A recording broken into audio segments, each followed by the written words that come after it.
Hey, folks, Seiker here with a new thing because I guess I got bored and I just decided, hey, you know what, let's do something that's quick and easy to do Let's Plays of while streaming is being awkward and also life is being funky with me because, I've been having to spend time doing car stuff like the past week because life is just really annoying sometimes, so hey, I decided I wanted to show with an old platformer from back when I was a kid and Ratchet and Clank just came up with it.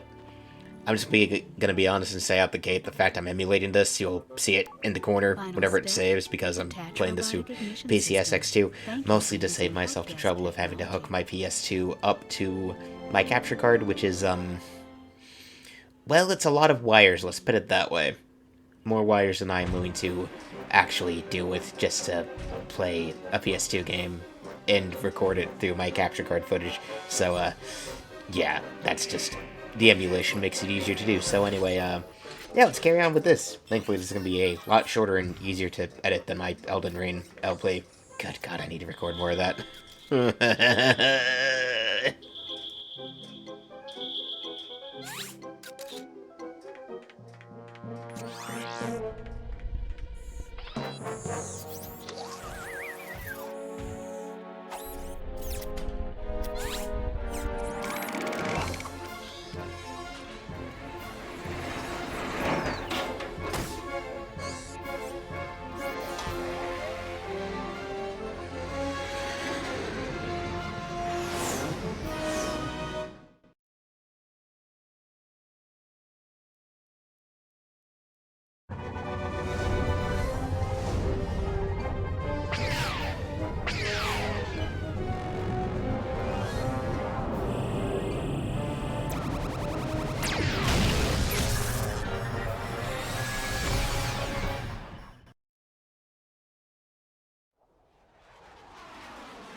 So yeah, getting started on this game, there was a few settings you kind of have to tweak at the gate. I turned on the subtitles to try and help with accessibility, but then again, I also found out that the subtitles don't work properly all the time. Now, that might also just be an error with the emulation. I don't really know at this point right now to be fair.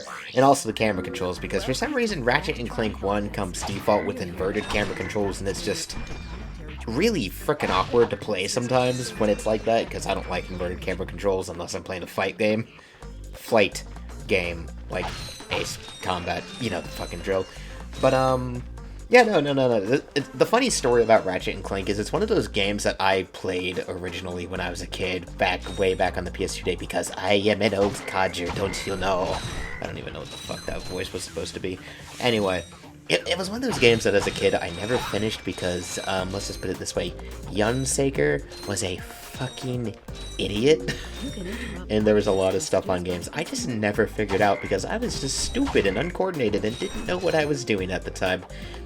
So give it until I'm an adult to finally go back to these classic games that I have to track down all over again just so that way I can finish it. Oh boy. It is painful. It is so painful. I will tell you that much.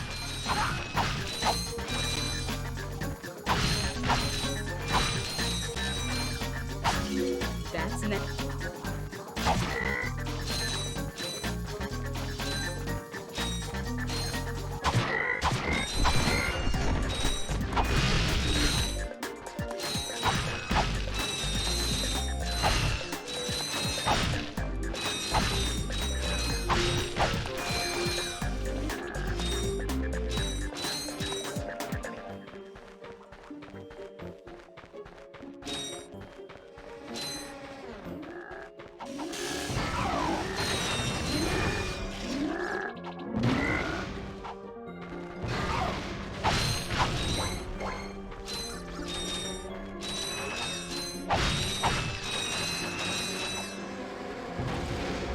To use your bomb glove, press the circle button to equip it, and the circle button again to fire it. You can also use it in first person by holding down the L1 button.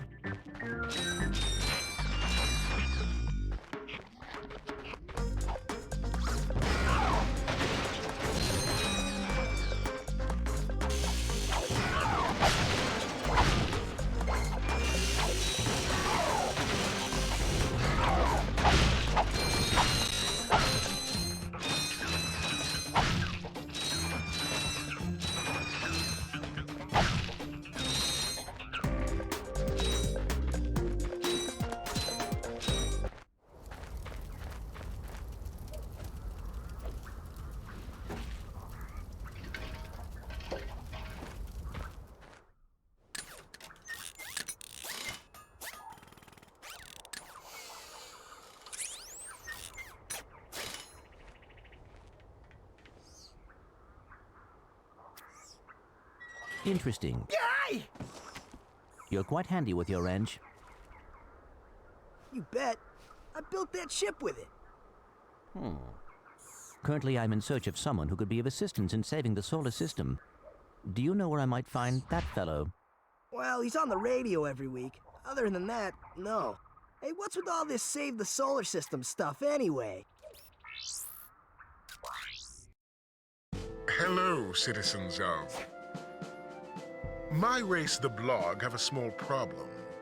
Our planet has become so polluted, overpopulated, and poisonous that we are no longer able to dwell here. But I, Chairman Drek, have a solution. We are constructing a pristine new world using the choicest planetary components available. So, what does this mean to you, you might ask? Using highly sophisticated technology, which you couldn't possibly understand, we will be extracting a large portion of your planet and adding it to our new one. Unfortunately, this change in mass will cause your planet to spin out of control and drift into the sun, where it will explode into a flaming ball of gas. But, of course, sacrifices must be made. Thank you for your cooperation. Cut! And if you don't like it, you can take your whiny, sniveling, snot-nosed populations, form a line behind me, and kiss my... We're still on? Well, turn it off, you idiot! The people on those planets are hosed. Well, good luck getting Captain Quark to help you. Actually, you could help me. If you could use your ship to take me to the coordinates contained in this infobot, I might be able to gather further information there. Even if I wanted to, I can't. I'm missing a crucial component of the ship. The robotic ignition system. How did you know that? I, sir, happen to be equipped with the latest in robotic ignition systems. My programming allows me to start any ship I choose. So, I agree to take you to this, wherever it is, and you get my ship started for me? That is what I'm proposing.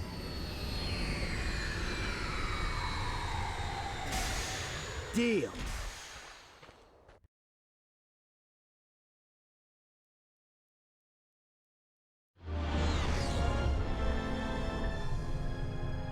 This could be a problem. Take care of it. Whoa, this is great! So that's where I've been stuck this whole time. Please return your appendages to the steering mechanism, sir. Huh? Oh, right. Sorry. Oh, and by the way, you can stop calling me sir. The name's Ratchet. Pleased to make your acquaintance, sir. You got a name? My serial number is B54296. Oops. I'll just call you Clank for short. Hang on.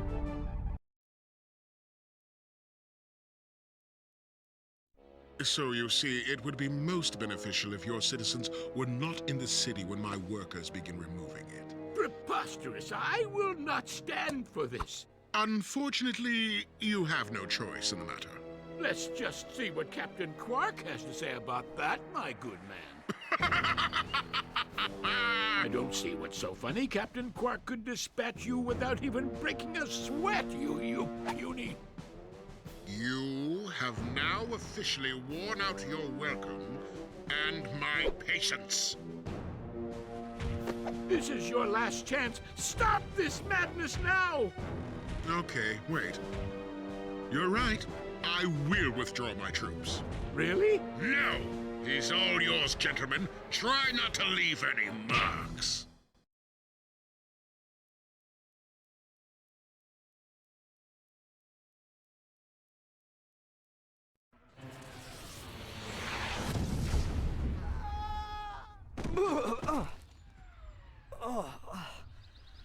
Clank? Where are you? Oh, sorry about that.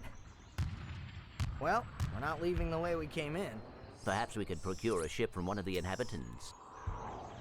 If there are any left.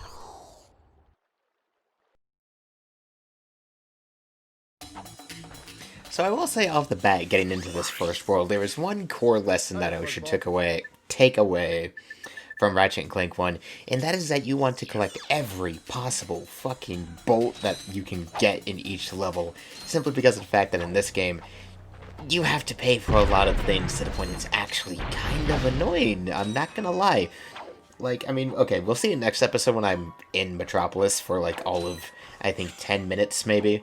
But like, yeah, no, you basically need 2,000 bolts just to progress that planet. Well, okay, I'll focus on this planet here, because basically you need 500 to buy the first infobot from the plumber later, because I always handle that one first. Thankfully, you get a free mandatory infobot next, but you know, it is what it is, and it is mildly, ever so slightly a bit of a nuisance, because it's just like, yeah, this whole pay to progress thing to get gadgets and infobots just so I can progress is kind of a nuisance. Thankfully, from the second game onward, they kind of level that out and make it where if it's necessary for progress, you just get it. That's it. You don't gotta pay anything. You just get it, which is good. The only thing I should be paying for is weapons and ammo. That's all I'm saying.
Blast it!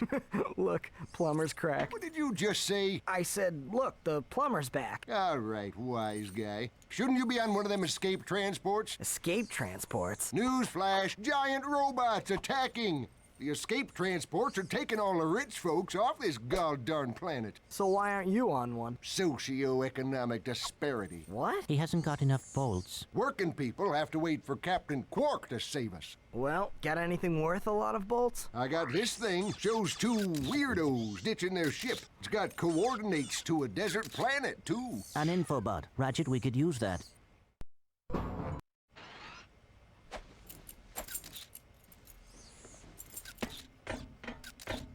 Geronimo! Did he just slide down a sewer pipe? Mayday, mayday! This is the solar ship Radical. We seem to be under attack from the planet's surface. Relax, kid. It looks like some sort of fireworks display. Probably in your honor. Whoa! That was close! Ah! Pipe down, I can't concentrate. Oh, we've been hit! An unexpected detour. When we land, I'll see if I can scare up an exhibition for you. We're not gonna live that long! Kid, let's M-screen! Eject! Eject! Did you see that guy on the left? That was Skid McMarks. Does he know Captain Quark? I doubt it. He's a pro hoverboarder, always going off about how cool he is. Looks like he's in trouble. I'll say. I've never seen him look so freaked out. Gadgetron infobots give you coordinates for new planets. Now that you have the infobot for planet Iridia, you'll need to find a ship to get there. To enter look-around mode, press and hold the L1 button.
Press the square button to dive and the X button to rise. Push the X button harder to rise more quickly.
I got some great bargains for you today.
So, Ratchet and Clank 1 does have a bit of a fun aspect to its design that actually I think does get talked about.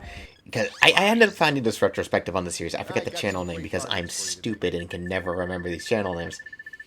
But it's a fun little in-depth retrospective on the entire series that has some fun details. Basically, the thing about Ratchet and Clank 1's design philosophy is it's basically all loops. Everything in the level is kind of designed to bring you from your starting point back to the starting point after you run it. It's a very obvious loop, say, with the path that I just took with the whole plumber. And then these paths in 1 at least always kind of differ, and that one path is always more of a platforming challenge, and then the second is more combat, meant to let you test your weapons and stuff like that. It's a very common thing, and you'll see it all over the place in other levels. It's a very consistent, but it's a fun thing that keeps the challenge open, and the end of the path usually has a reward. Be it, say, a new gadget, an info bot to get you from one place, to another to keep the progression going. Or, it's usually that. It's usually either a gadget or an info bot. And then eventually it just becomes info bots or mandatory progress. And it is what it is. It's never bad, and I do always find it quite fun going back over these challenges even years later when you remember how to play the game is actually really fun, if quick time. Though, I will say, moving into the combat, too, having recently finished playing through Ratchet Deadlocked again and Up Your Arsenal, God, the combat of this game, it's not bad, it's just clunky, and not having the ability to strafe is definitely a bit of a detriment, because it means you have to sort of fumble around a bit to try and aim at enemies, which is not the ideal thing to do in a game where you want to be on the move constantly, let's just say that. But, it doesn't make this game bad by any means, it just makes it a bit clunkier than the older ones, I guess that is all. Yeah, a little bit clunkier, but no less fun. Just, the other ones refined the formula to a excellent point.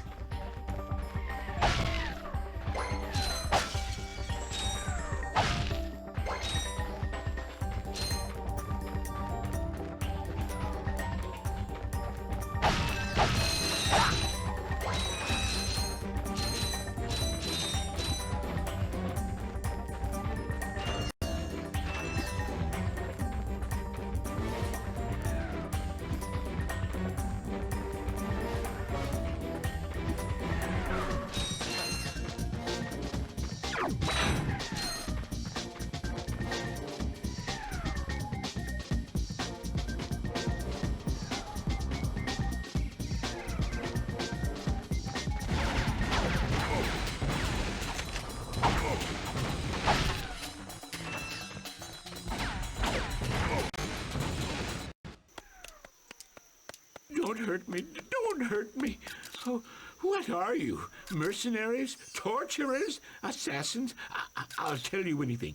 Here, take my infobot. It's all I've got left. Sir, we're not assassins. Hold on. Let's see what he's got.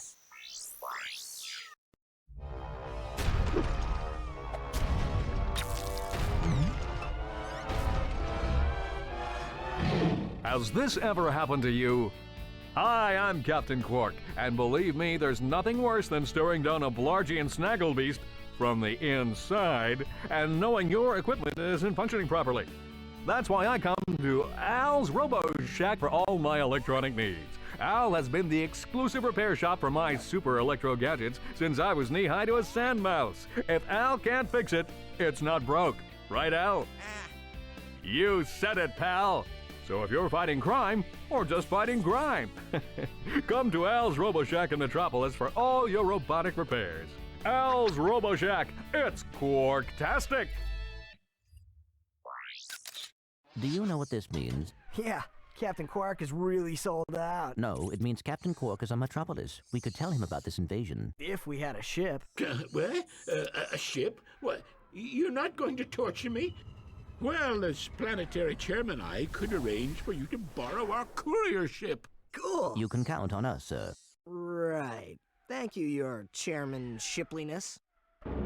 Now that you have coordinates to 2 new planets, you can use your ship. Press the select button to bring up the map. Your ship is marked with a star.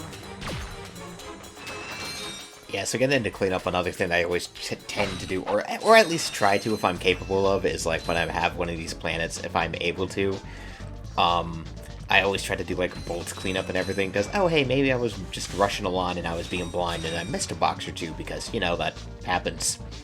So it's usually good to just run back, because again, the philosophy I stated of get every bolt you can, because it's just a good thing to do for, oh hey, I'm going to this planet or this planet, it's good to just come here and get whatever I need based off the weapons and other stuff, so that way I go to the next planet with a stock of things in stow, just to have things ready to go, because it's just a good philosophy to follow and a way to keep things in check. So yeah, that's usually just the way I go for about it, and then you wouldn't know, you always go to new planets. I have a really bad habit of going to Iridia first, even though it's good to go there after Metropolis, because then you can just do the screenshot stuff all at once, but it is what it is. I make do.